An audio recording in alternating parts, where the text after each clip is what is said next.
এখন ওই যে তারা যে মানে পুষ্টিবিদ থেকে যে আমাকে যে খাবারের যে রুটিনটা দিছে এটা আমি এখন চালাই যাচ্ছি। এটা চালানোর পরে আমি এখন মোটামুটি সুস্থ আছি আগের থেকে।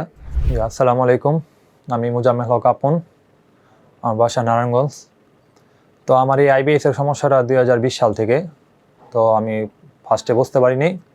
তো যখন ডাক্তার দেখাইলাম তখন মানে আমি 1.5 বছর পর আর কি ডাক্তার দেখাইছি আইবিএস সমস্যা হওয়ার পরে। তো যখন ডাক্তার দেখাইছিলাম তখন আর কি ডাক্তার কোলোনোস্কোপি দিল। কোলোনোস্কোপি দেওয়ার পরে ডাক্তার বললো যে তোমার আইবিএস এর সমস্যা। তো ডাক্তার আমাকে ওষুধ দিল 1 মাসের।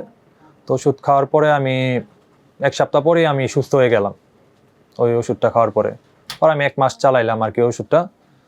তো ওষুধের কোর্সটা শেষ করার পরে আমি 6 মাস সুস্থ আছিলাম। 6 মাস সুস্থ থাকার পরে আবার আমি যখন ওই যে গোস্ত, পোলাও এগুলা খাওয়া শুরু করলাম, আটা ময়দা জাতীয়, তখন আবার আমার এই সমস্যাটা বেড়ে গেল আর কি। তো বেড়ে যাওয়ার পর আমি আবার ডাক্তার দেখাইলাম।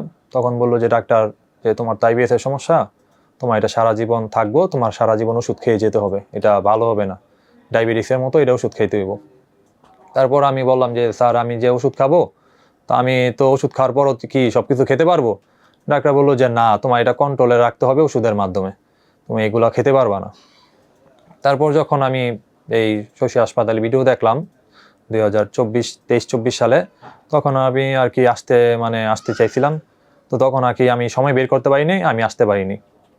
তো এখন আমি রোজার ঈদের পর আমি আসলাম। আসার পরে আমি 28 দিন এখানে আকুপাঞ্চার নিলাম। আকুপাঞ্চার নেওয়ার পরে আমার মোটামুটি 70% আমি ঠিক আছি এখন।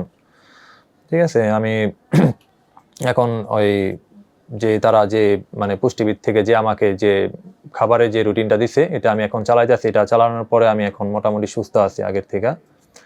তো আগের তুলনায় আমি অনেকটা সুস্থ।